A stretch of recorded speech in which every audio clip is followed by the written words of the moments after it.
내 하나님 여호와께서 내게 주시는 각 성에서 네 지파를 따라 재판장들과 지도자들을 둘 것이요 그들은 공의로 백성을 재판할 것이니라.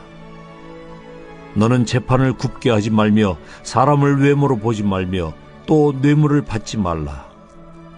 뇌물은 지혜자의 눈을 어둡게 하고 의인의 말을 굽게 하느니라. 너는 마땅히 공의만을 따르라.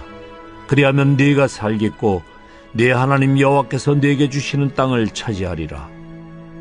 네 하나님 여호와를 위하여 쌓은 제단 곁에 어떤 나무로든지 아세라상을 세우지 말며 자기를 위하여 주상을 세우지 말라. 네 하나님 여호와께서 미워하시느니라. 오늘은 12월 29일 화요일입니다. 하나님께서 오늘 하루도 여러분 가정 안에 평강 주시고 은혜 주시고 안전하게 하시고 복되게 하시는 귀한 은혜를 주시기를 바랍니다. 이제 새해가 정말 얼마 남지 않았습니다. 한 해가 새해가 아니라 한 해죠. 2020년이 정말 얼마 남지 않았어요. 만약 내 인생이 이렇게 얼마 남지 않았다면 어떤 삶을 살기를 바랍니까? 여러분은 정말 우리는 하나님의 은혜로 살고 있으니 오늘 하루하루 믿음으로 살고 그리고 공의를 실행하고 살고 하나님의 은혜 받아 사는 저와 여러분의 오늘 하루의 삶이 되기를 바랍니다. 오늘은 신명기 16장 18절에서 22절까지 말씀을 같이 묵상하고자 합니다. 오늘 본문의 말씀은 아주 짧은 말씀이지만 공의를 행할 것과 우상 숭배를 같이 다루어 말씀하고 있습니다.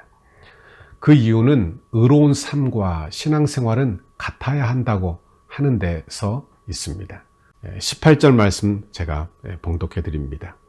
내 하나님 여호와께서 내게 주시는 각 성에서 내 지파를 따라 재판장들과 지도자들을 둘 것이요 그들은 공의로 백성을 재판할 것이니라 그랬습니다. 이제 이스라엘 백성들이 가나안 땅에 정착하면 이제 광야에서 모세가 한 것처럼 할 수가 없어요. 그래서 하나님께서는 내게 주시는 각 성에서 재판장과 지도자들을 두라 이렇게 말씀하고 있는 것입니다. 그리고 그들이 해야 할 것은 공의로운 판단인 것입니다. 19절 말씀을 보십시오. 너는 재판을 굽게 하지 말며 사람을 외모로 보지 말며 또 뇌물을 받지 말라. 뇌물은 지혜자의 눈을 어둡게 하고 의인의 말을 굽게 하느니라 그랬습니다. 여기서 재판을 굽게 하지 말라 하며 권면하고 있는 내용이 되는 것입니다. 우리가 막대기를 물에 집어넣으면 어떻게 되죠?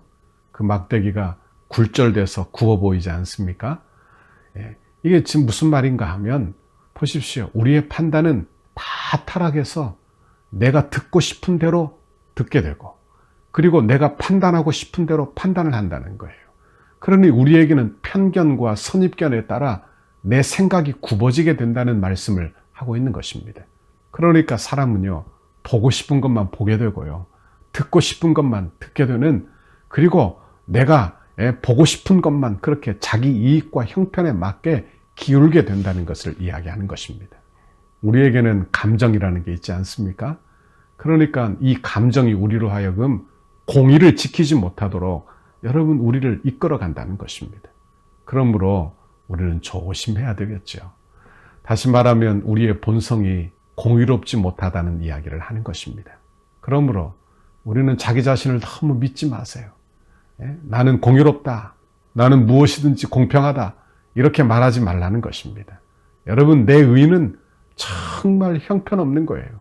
내 공의라고 하는 것은 정말 형편없는 것입니다. 그러니까 우리의 판단을 너무나 정확한 것이다. 이렇게 믿지 말기를 바랍니다. 우리는 내 생각과 판단을 믿고 사는 사람이 아니라 하나님의 말씀을 믿고 예수를 믿는 사람이 되는 거예요. 그래서 우리 주님은 판단하지 말라, 비판하지 말라, 형제를 헤아리지 말라, 그렇게 우리에게 말씀해 주고 있는 것입니다. 판단하는 것은 하나님이 하실 일이지요. 그러므로 내가 나 자신을 하나님의 자리에 두지 말라, 그런 뜻도 되는 것입니다. 그리고 만약 너희가 재판장의 자리에 서는 사람이라고 한다면 내가 어쩔 수 없이 그렇게 재판하는 그런 자리에 그런 직분을 맡게 된다고 한다면 너는 꼭 기억해라. 너는 두렵고 떨림으로 재판을 굽게 하지 말라. 그렇게 우리 주님이 우리에게 경고하고 있는 말씀이 되는 것입니다. 19절에는 불공평한 재판의 이유를 두 가지로 우리에게 말씀해 주고 있습니다.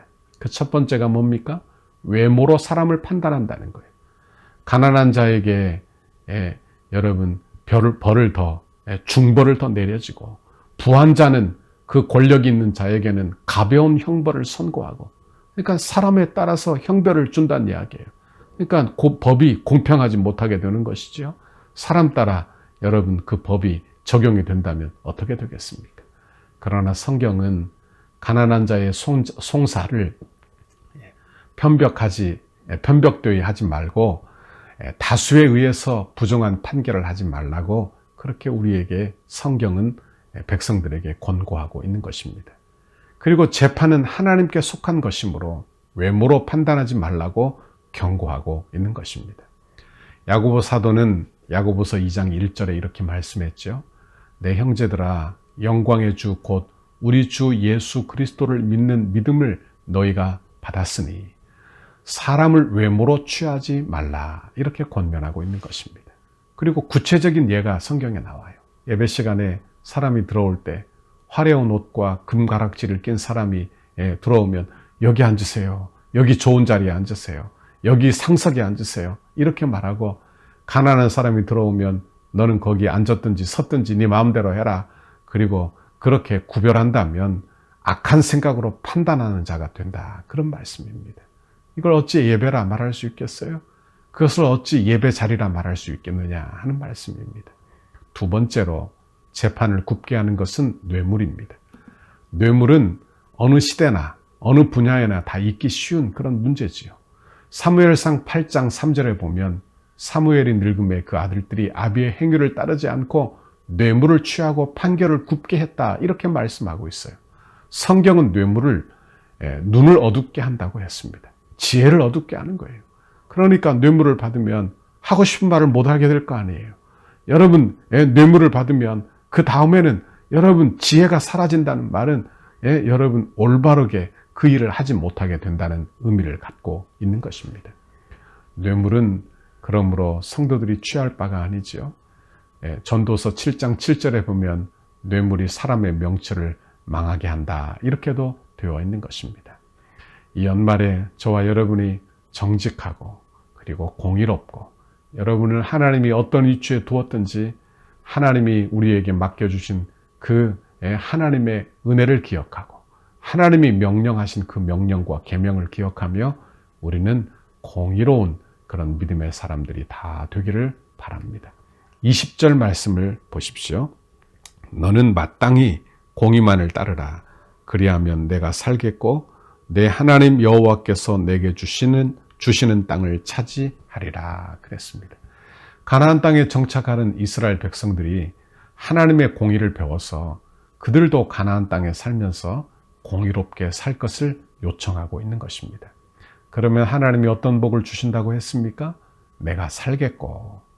여러분 사실 여기 공의롭지 못한 것은 내가 살려고 공의롭지 못한 것인데 내가 공의롭지 못하게 내가 살려고 그렇게 하면 결국 내가 살지 못한다는 이야기예요.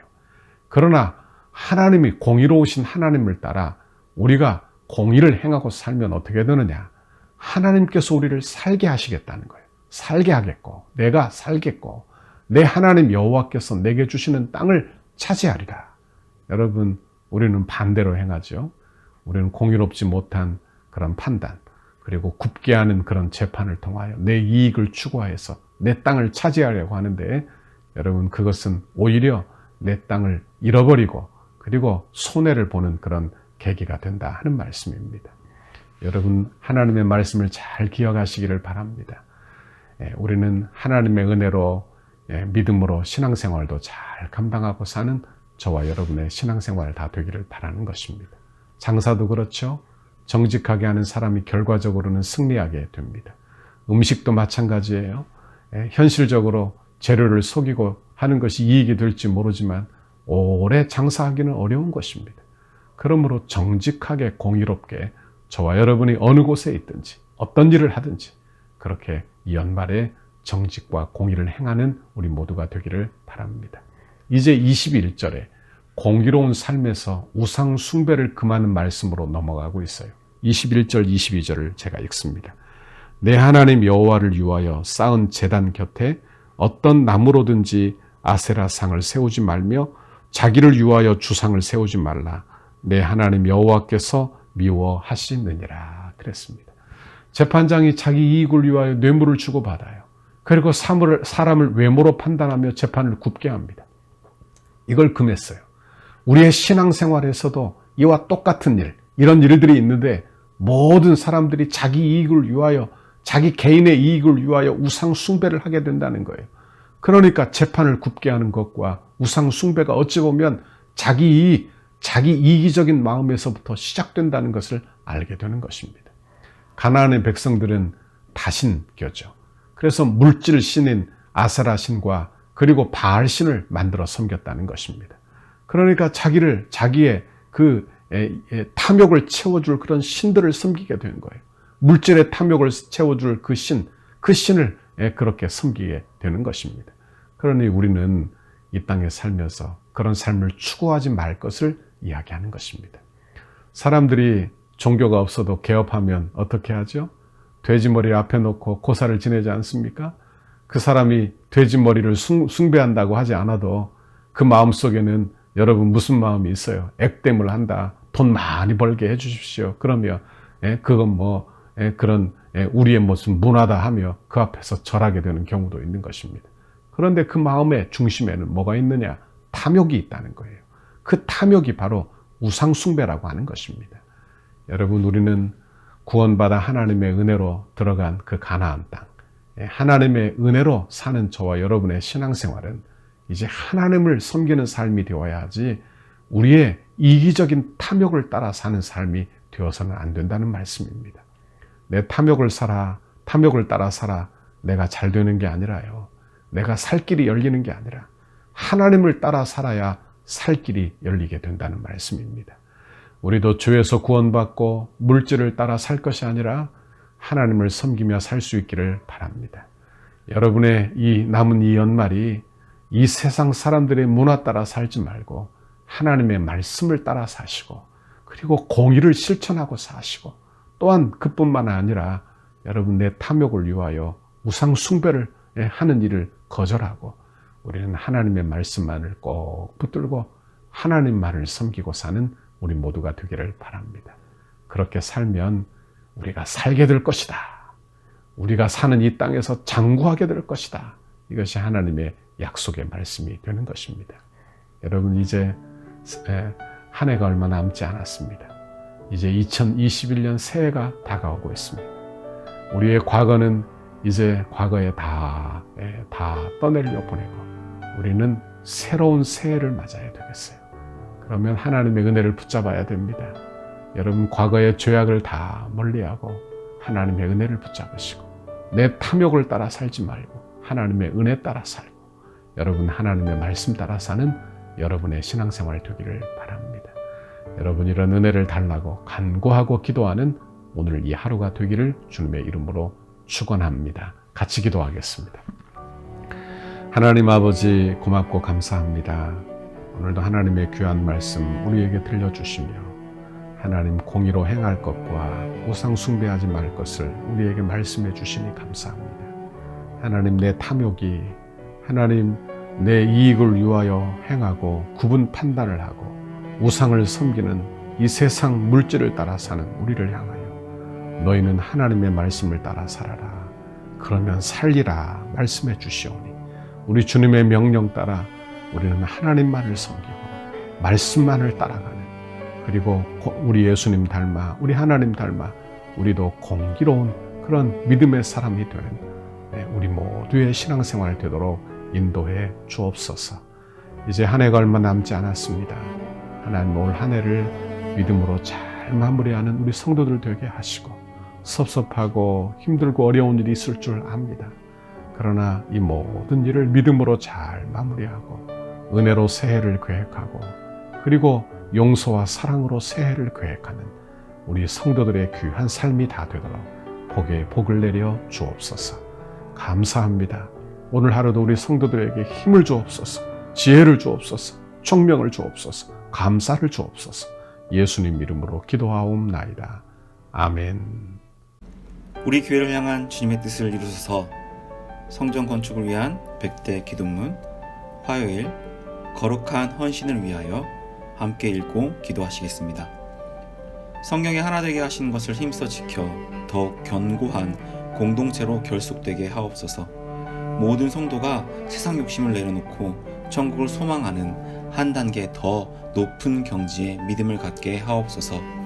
주의 거룩한 비전과 소명을 위해 한 번뿐인 인생을 사용하게 하시고 건축이 부담이 아닌 축복을 깨달아 기대하는 마음으로 새로운 은혜의 땅에서 누리게 될 영광을 소망하게 하옵소서.